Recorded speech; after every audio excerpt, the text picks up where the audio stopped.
everyone. My name is Carol Hartman, and I'm here today in the KLVW-TV studios because I want to get to know Lori Tomenchok better. She is a fellow resident of Leisure Village West. Welcome today, I Miss am Lori. absolutely delighted to be here. Thank you. We love having you.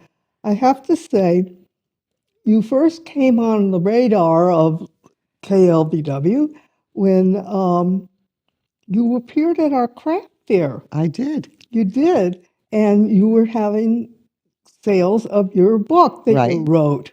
I did. You did, and our director wanted to know if you would come in for a show, and he said yes, and he scheduled it, and he says, I have no one to interview. Now, I think I told you this Yeah. story.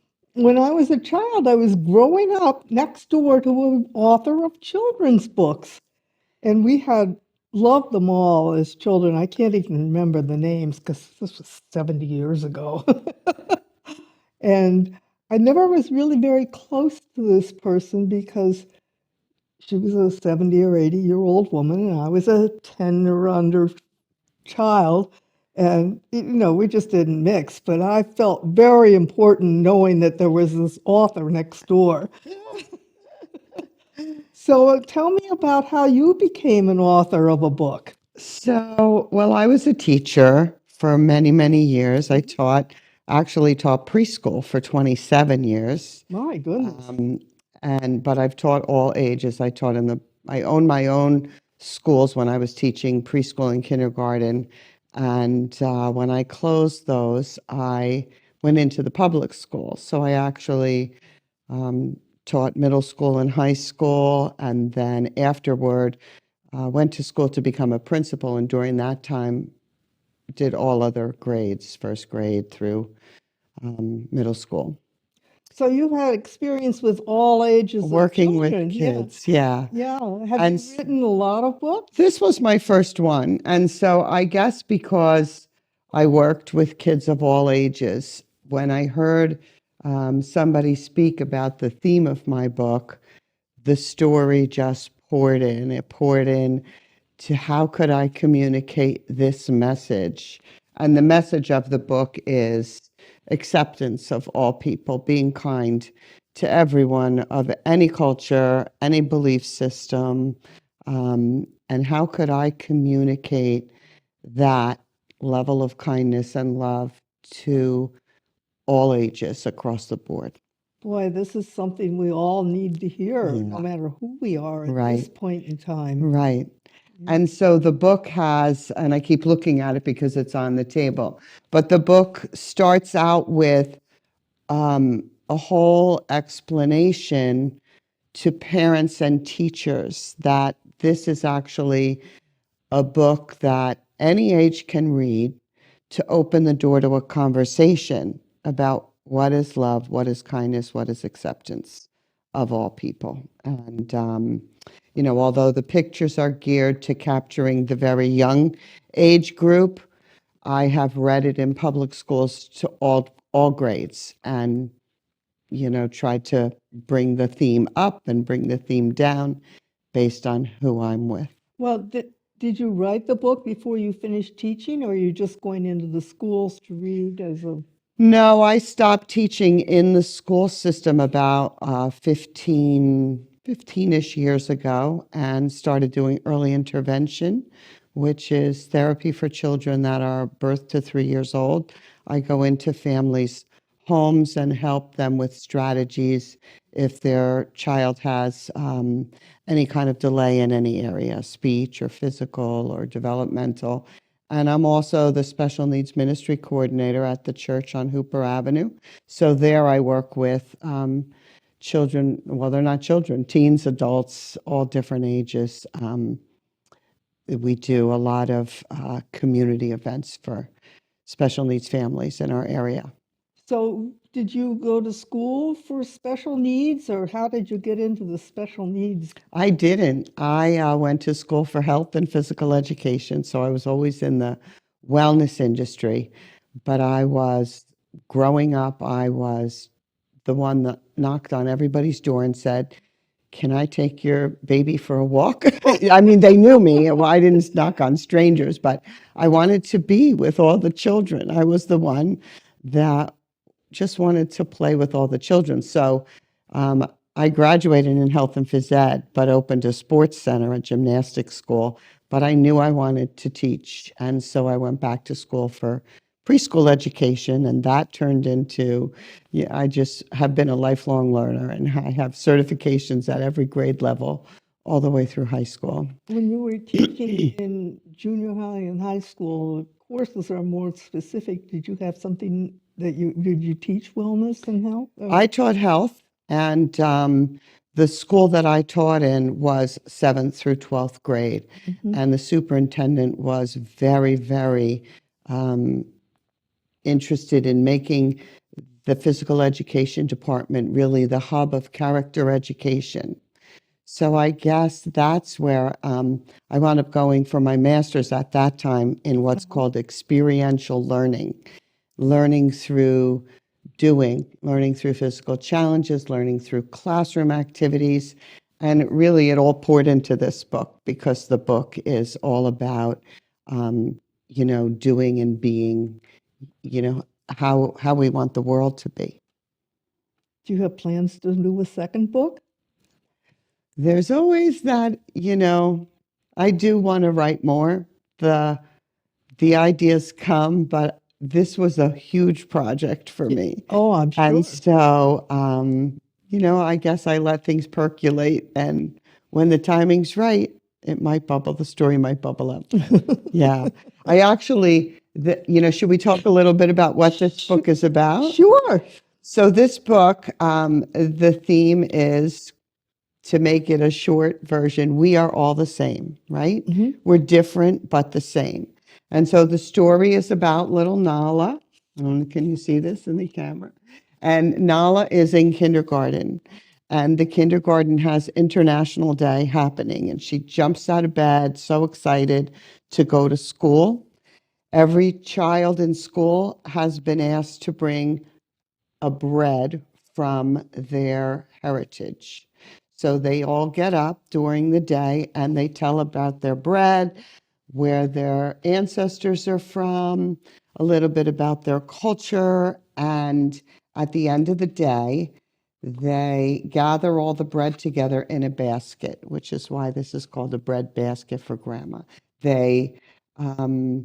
And the teacher tells a story related to the bread, and she says, all of this bread is different shapes. It's long, it's round, it's bumpy, it's smooth, it's salty, has little things on the outside. But this has one thing in common, even though it's different colors, dark bread, light bread, it's all the same because it's all bread. So that translates, as she tells her story, into look around the classroom. We are all the same. Even though we have different color hair, different shaped eyes, we have different belief systems, different cultures. Our ancestors came from different lands. We're all the same because we're all people. And so we should be treating each other all equally and being kind to everyone we meet. And, at the kindergarten level, it's kept very simple. As the book goes on, it goes to a higher level where the kids in 6th grade and 7th grade are making maps and starring the countries and where does the bread come from. So I'm trying to relate this to, will I ever write another book? I actually want to expand on this one and have in the back recipes of all the different breads from the different lands. And I did write cross-curricular activities from preschool all the way through high school, and intended to publish something that went along with it. So when I re-edit this, it might be a more complex book that includes activities for teachers in the classroom. I do go into schools, or I have gone into schools, not recently, but and read the story and done the cross-curricular activity with the group. Now, I understand from you and Mike in your conversation that you are going to several craft shows, but you're not going for crafts, you're going to hopefully sell your book. Is that correct? Well, through the last 15 years working with special needs children, I also became certified through UCLA to teach a social skills course to adolescents, teens, and adults. So when I went I had 200 of these books in my closet, and I said, these aren't doing me any good sitting in my closet. What can I do to help promote the program that I wanted to start in the special needs community? So I actually sold this under cost for $5 at the craft fair. Oh, And okay. I had the book from UCLA with me and took all of those funds to begin advertising the course that I'm going to start teaching. It actually starts April 16th. It's going to be my first go round with that class. So when you say you're going to start teaching, what are you going to start teaching? So it's a social skills program. It's called Peers, Mm-hmm. and it's a class for anybody. It happens with both the student, who I call them my kids, but some of them are, much older, and then, you would think an adolescent. They're teens, they're young adults who, maybe just a little shy to step out, or don't have the skills to meet somebody and try to figure out, what do we have in common? That's a Would little we make difficult, I would think, we at make that. good friends, you and I? And so it's a 14-week program that progressively teaches them how to find a friend, how to develop the friendship. How do you make a phone call? Maybe some of them have never made a phone call and said, do you have time on Friday? Would you like to meet me and, have lunch, or if they're, go to the movies? Or how do you plan a gathering and a get together? And while they're learning those skills, the parent is doing there's 2 teachers to the course, a separate time learning how to be the social coach for that. And Well, that's interesting. Now, how long are the sessions that you have? the classes are an hour and a half, and I do in person as well as online. Yeah. So you have, I'm just visioning this. You have 2 teachers, On 2 yourself and, separate computers. uh-huh. So the parents are doing a class, and I'm doing a class. I'm doing a class. If I'm working with the students, the parents are working to become social coaches with a second teacher. Yeah. Yeah, and where you do this where? So I opened a practice in the mailing address is Manasquan. It's really the border of Brick and I think it's Wall Township, right on Route 35, called Pure Joy. And my philosophy is, when everything's working well in your life, it's pure joy. It's all those little issues that pop in the way that, bring our harmony down, bring our level of joy down. And so I named the business Pure Joy, because the goal is, no matter where you are in life, if you bring everything back into balance, you can always, redevelop. If you're going through a rough patch, bring yourself back to pure joy by balancing whatever it is that's out of place. So what other kinds of activities do you do to create pure joy? So I don't know if I said the full name. So it's Pure Joy, Holistic Health and Wellness. So everything we do revolves around, things that are in that holistic range. We do crystal singing bowls. I have a spa-like environment that has color therapy, light therapy, sound frequency, things to just help you relax. And so we do meditation, but we do talk chat groups too, whether it's about a book or just about a certain topic. My PhD is in nutrition and natural healing. So you get me on my soapbox talking about healthy foods, and you could be there all afternoon. Yeah. That's difficult to get healthy foods if you walk up and down the aisles of a Yeah, that's the supermarket. trick. You don't walk up and down. You go to the fruit and vegetable section and Well, yeah, actually, I read an article that I stay on share the with other people. outskirts. They do the perimeter of the store first Yeah, and then go in the inside for yeah, something you might need. yeah. And make a list and Oh, say, yeah. I'm going Oh, to stick yeah. to my list. I mean, I'm guilty of going off the list and I'm guilty of going off the healthy foods too, because it's a challenge. I grew up, having dinner and dessert every day, and it's tough to get away from those desserts. They could be very addicting. But the older I get, I realize I have to really pay attention much more now than when I was 20 and 30. And Yeah. I know that I was not always a big dessert person growing up, but my husband was. well, I love And my so I bread had too. to learn to make desserts. And that was Yeah, my yeah, thing. yeah. But it's, I mean, this is where I get on my soapbox with the pasta and the bread and the things that your body doesn't resonate with anymore as you get older. But, you know, finding that balance. And I think the older we get, the more we're doing social things that involve getting together and eating and, you know, overindulging. There's always a holiday, right? Always a holiday. And I suppose we make holidays out of certain things Right, too, right, right, right.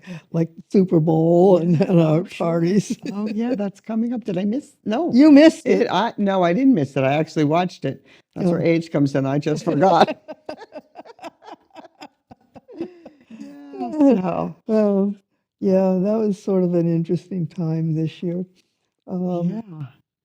so when you have these activities at your center, how big of a center is it? I'm just curious. I always This, tell people that it's a small, cozy center. It's about 1,500 square feet.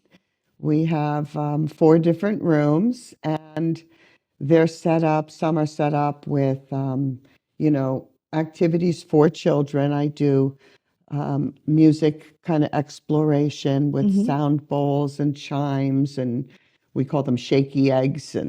And so we do a lot of fun things. I do have a Okay. class coming up in April called Rhythm, Rhyme, and Story Time. So the kids come in, they explore all the different things because sound is very healing.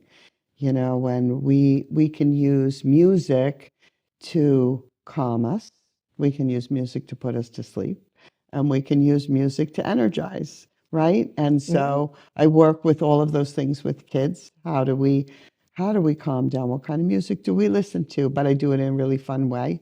27 years of teaching in the preschool classroom, they teach what works. And then I end with my book. And then for the older kids, we do rhythm, rhyme, and meditation time. And I do exercises with them to calm. And for adults, we do the crystal healing sound bowls. We just do what's called a sound bath, which brings other instruments in, like the chimes, like gongs, like, believe it or not, drums can be very soothing. Yeah. Yeah, Yeah. so we do the Well, they whole sort of gamut of things. drums, they resonate inside your body, Right, right, right. and they just sort of make you, Yeah, yeah. yeah. So I just did a 3-day expo called The Heart of Oneness, and right along the lines with everybody's one. We are all the same. And in my row, there were Tibetan bowls across the way, and 2 doors down, healing drums. So everybody was making these, healing sounds. And it was a real fun experience just being in that environment the whole time. Yeah, we had a good time. Yeah. So, and I heard you say earlier you give the classes to everybody, right? I mean, you give the classes to the children, but do you have Right. adult classes too? Right. Because we'd recently opened, we've been open about a month, we are offering a range of things from astrology to crystals. Somebody in our community actually is very knowledgeable about crystals, and she lives across from me, and I just met her a few weeks ago, and we're running a Crystal 101, Crystal 101. What attributes do crystals have that can help us and heal us? So those are the kind of classes we run for adults. Well, it's interesting talking with you because I see that you have taken your life where one thing leads to another and to another. And when you're doing this holistic health, yes, you did a little bit of that early on, but you don't have time for that in nursery school. My life has been, I think, probably everybody could say it's been a journey. And it shifts and it changes as you move forward. I thought I would always be a teacher. I thought I would always own my gymnastics school. But life has changed and brought me new experiences, and those new experiences have blossomed into, either new hobbies, new classes, and I just finished my PhD in November in the nutrition and holistic health. And when I completed that, it was like a bell went off. It was like something shifted and said it's time for something new. And I'm actually still doing the early intervention part-time, and I'm still the special needs ministry coordinator at the church part-time. But that something new was the holistic health and wellness. And I opened it saying to myself, what do I need? And if I bring in what I need, I'm sure there's others that need that too. My dad passed away in July, and I needed something to help me get through that grief, calm, just move through that time period in my life. And I went to the beach and I sat on the beach and the waves were going. Oh, the waves are wonderful. And the sand was nice and hot and the smells of the ocean. And I sat there all day, and moved through some of the grief. And at the end, it turned into, what could I do so other people, I felt healing at the beach. And I said, what could I do so that other people could heal whatever's happening in their life through sound like the waves? And it progressed. I just sat with it because that was July. Now we're in March. And it percolated. And it turned, I just walked the walk. And every day, something popped into my world that I brought into the center. And I set it up for 4 months before I opened it.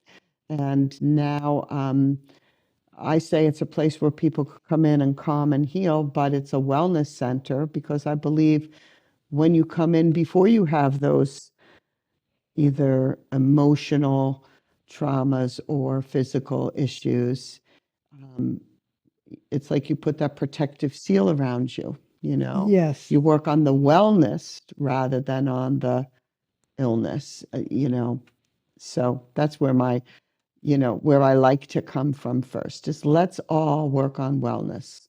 Let's work on being balanced physically, socially, emotionally, spiritually, although my center has nothing to do with religion, but it just has to do with, finding your center, if that's an easy way to put it. It fits very well with so many things that are recommended for seniors, the Yeah, that's yoga true. and the exercises we have and stuff like that. So our sign on the way out says it's the time of your life, right? To have the Right? time of your life. And if we're not well, how do we have the time of our life, right? We Right. have to feel well. And so I say, come in if you're not feeling well, and come in if you're feeling well. Because if you're not feeling well, there's, I am certified in health coaching and counseling, and there are ways to help people get back to feeling as close to 100% as they can. And there are ways to stay well if you're already feeling well, Well, you have a lot of degrees and certifications. I do. My dad said to me, I graduated with my Bachelor of Science and I opened my business. And within 6 months, I was back at school at Georgian Court College, getting my certification in preschool. And he said, I don't know if it was then or the next time I went back to school, I just never stopped. And he said, it would be so good if you could be paid to be a student because you would be a millionaire. He just watched me go from one to the next to the next. And, I got my master's and then I got my PhD just because, it wasn't anything that I was striving to do or be. I just wanted to learn all of the things that were part of this program. And it took 6 years, but I did it. And now we'll see, it just made me feel good to finish it. And Yeah. now I'm trying to spread the education and spread the joy with anybody that wants to receive. Well, you've got a lot of people in the community here, I'm sure, that are willing to learn and take part. Yeah. How did you come to Leisure Village? So I was, I guess, where was I at the time? I was living in Hunterdon County. Okay. And then I moved. Oh, I know what brought me back. My daughter was going to Stockton University, Okay. but I moved closer so she could live at home. Because doing early intervention, you create your own schedule, you create your own, you work for an agency that gives you families, but you're going all over. Right. And when I moved to Tuckerton, most of my families that I was working with wound up being in Brick, Point Pleasant, Toms River. And I said, I need to move closer. And so To them and not your daughter? well, no, she graduated. Oh, okay. Yeah. And I moved when she graduated. I said, I'm traveling, an hour on the Parkway all the time, back and forth. So I wound up starting to search, and I was old enough. I finally was old enough to move into the senior community, which I was thrilled about. And I moved here about 6 years ago, and I'm so excited to be here. It was exactly what I needed. I love the community, and now I said to my agency, I will only work in Manchester and Thames River. So I did take one client in Bricktown. I see a set of twins, little 6-month-old babies in Bricktown. But that's what brought me back. Yeah. 6 months old. Twins, they were premature. Yeah. Oh, so yeah, I go in and work with them. Yeah. It's fun. Yeah. No, this is just a personal ignorance because I just came to, well, I went to high school in New Jersey, but then I lived most of my life in Connecticut. And I don't know this area of New Jersey at all. And so what is Bricktown? I know Brick. Well, Brick, I have heard both Brick and Bricktown. They're saying, I think that different areas, they would say, your South Toms River, West Toms River, whatever. Right. I north, south, east. Yeah, right. And I think Brick is Brick, but if you live in a certain area, maybe they consider it Bricktown. So, they're in Brick. Yeah. I'm just not familiar with that. I have trouble sometimes when they say they're going here and they're going there, and I look on the map and it doesn't say anything. Yeah. I look forward to the day, say, I want to find that community and I don't have to ever leave, we're getting close. We have our little deli now, right? Right. But when I retire, I just want to stay put and just eat in my area, eat in my development, just be here and not go out. This is a great community. It is. It is really. And they're very sensitive to the needs of people. We have this working class, which you were involved in, but we have the total retired group. Right.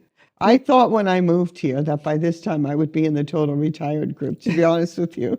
But I think just like the education, I just have that personality that just has to keep going, I do enjoy the days that I could just go to the pool and sit at the pool or, find time for, I love to go to Priscilla Sticks and the aqua size classes. But right now, I don't know. I went down to the semi-retired state and now I'm going back again. Because to you this very sound pretty busy. busy to me. Right, except that the holistic health center I created, I consider more the kind of lifestyle I want to live. That can start a little later in the day, can take a break in a massage chair along the way, that kind of thing. Yeah. Well, I want to thank you, Lori, for coming and talking to me, and sure that members of the community are very happy to know more about you. Yeah. You're certainly not, well, you are here in the sense you go to the pool and you My go to neighbors Stick. say, oh, you still live here? Well, I know the feeling. I used to go to the pool all the time. Now, things interfere with it now. Yeah. But I found that the more I was out and about and doing things, I had less time to go to the pool because it takes Yes. time to put on your clothes, take a shower, get, all that sort of stuff. And you can't just sort of sit and relax. I know. Well, I believe that my goal is that as the Health and Wellness Center builds up, I can work maybe 3 days a week and then relax the other 4. That's my goal. We'll see how it Nice goes. to have a goal. Yeah, we'll see how it goes. Well, again, thank you very Thank much. you so much for having me. It was just a pleasure. Yeah, chatting thank with you.